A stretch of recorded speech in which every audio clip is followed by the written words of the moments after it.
So Jack, talk to them. Okay, so you want to learn how to annotate. So that's like basically putting sticky notes in your textbook and then writing it in your own rules works, like a full chart page. That will really help you a lot. Okay,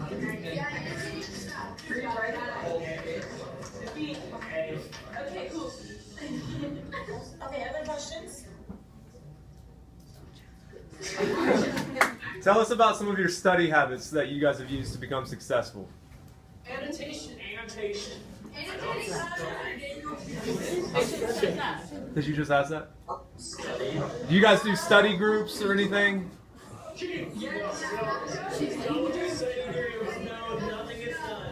so guys, I'm going to kind of interject here. As a teacher, I think study groups are really helpful, but you need to make sure that they're organized. You want to make sure you're not just getting together for an hour once a week and socializing. So I would say limit your study groups to sizes, probably no more than 3 to 5 students. And you want to make sure that students have looked over the material before they come to the study group. It shouldn't be other students having to teach other kids, but you're bringing that information in and kind of bringing something to the table. I'm an advocate of study groups if they're organized. So you probably want to put someone in charge, someone who's very organized, who's very focused, and then if you do that, the study group will be beneficial. They'll be beneficial. Yeah, I'm not a big advocate of students studying in isolation. I think that those who do study groups actually tend to do better. Okay. Kara has Kara? I would just say, like, for your study groups, don't necessarily be with, like, your best friends, but, like, be with people that you think are, like, on your same level, and, like, that would definitely help you and help to benefit you in biology. Maybe will, like, challenge you too a little bit to, like, go further. Good advice. Okay, Emma? Quizlets are great to have. I have one with like all of my subjects on it, and it just helps a lot. Also, with what Emily was saying, USA test prep is extremely helpful for EOCTs and everything. Just come over here and stand if you get something. Okay, other questions? You guys have questions? Apparently we have a bunch of know-it-alls already, Miss Ingram. Oh, there we go, Gabby. Okay. What's like the hardest thing in biology? DNA. It's the way the tests are, like, worded. They're worded, like, to class. They're worded. They're not just, like, Bloom's level 6. Bloom's 6 taxonomy. Bloom's level 6. You guys have it's not Richie, Jack. That's not. Yeah, but we're at level 6 too. Yeah, we're at level 6 also, Aaron. The hardest thing for me was probably the pace we went at, because we were always like moving and learning something new. But like just do what you have to do to study. No sleep. Even no sleep. No sleep. Don't do it for fun. Never do it. So guys, if you end up with me as your teacher, your exams are usually multiple choice questions. Your exams are usually multiple choice questions. There are some short answers, some essay questions. So if you're probably accustomed, and I'm not sure how your PhD teachers, how they test, but if you're accustomed to exams that are probably all multiple choice, you'll have to do some writing here. We don't really focus a lot on memorization, so you won't see tons of definitions. On exams, you're really required to kind of apply information. So you need that foundational information to be able to answer the questions, but it's really about that in-depth knowledge. So that's the thing that you want to kind of focus on. Really, you want to start moving towards it, really making sure that you understand and you're not just memorizing, but really taking ownership of what you're learning. Question? Yeah, James? What do you think is the easiest thing in biology then? Say louder. Louder. What do you think is the easiest thing in biology? The hardest thing is DNA and all that?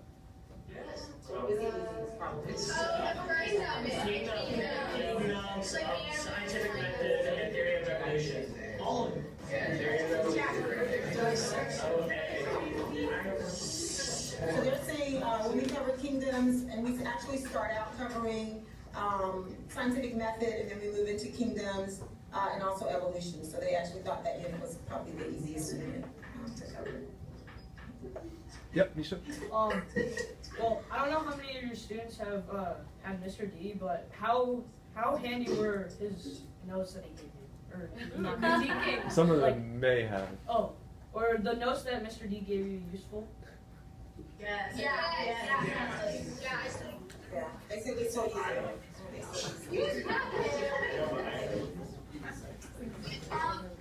I'd say out of all my teachers that I've ever had, Mr. Daniel prepared me the most because his tests are a little bit more like how they're going to be in high school, and they actually prepare you. So keep all your old tests and stuff, and those will help you for chemistry in 10th grade. But just because you don't have Mr. Daniel, don't be discouraged because I don't have him, but you can still do very well in the class. He's doing well, guys.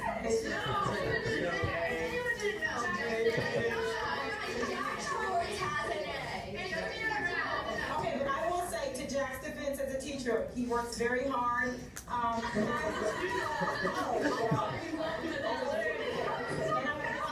also, guys, we offer tutorial. Show up for tutorial. You don't have to be a struggling student to come to tutorial. Some of the students that have A's are actually doing very well because they are coming to tutorial to ask questions. So that's a resource that you want to take advantage of. I would say take advantage of it earlier rather than later. But yeah, he comes in and he asks questions. So that's something that you definitely want to do with your teachers. Don't be afraid to go for help if you need to get help. Miss Ingram, could you talk about your weights? Like how much does a test count in terms of percentages, homework, classwork, labs, all that stuff?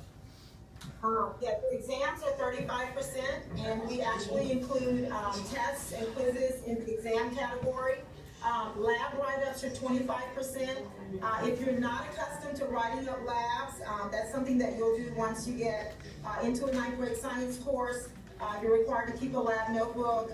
There are different components that are required for the notebook.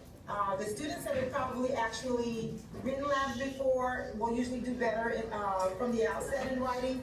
We'll go through, a very detailed rubric, but that's something that you also want to think about. So we don't require a write-up for all of the labs that we do, but we do require write-ups for some of them. Labs are 25%.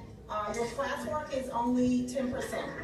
And in the final exam, there's a midterm and a final that's given by the teacher, that's 15%. And then we kind of take everything, projects are another 15%. We'll take everything and compile that. And then that gives us a score, and then you have an end-of-course test that's 20% of your grade. If you've worked hard, the end-of-course test should be a very easy exam for you. It should be kind of a basic skills exam for the students that are prepared and done well all year. But the tests are the big thing. So if you're not a good test taker, you definitely want to come in and get some strategies for test taking because that's 35% of your grade. Question? Yes, Gabby? What would probably be the best way to study for this class? Did you guys hear that?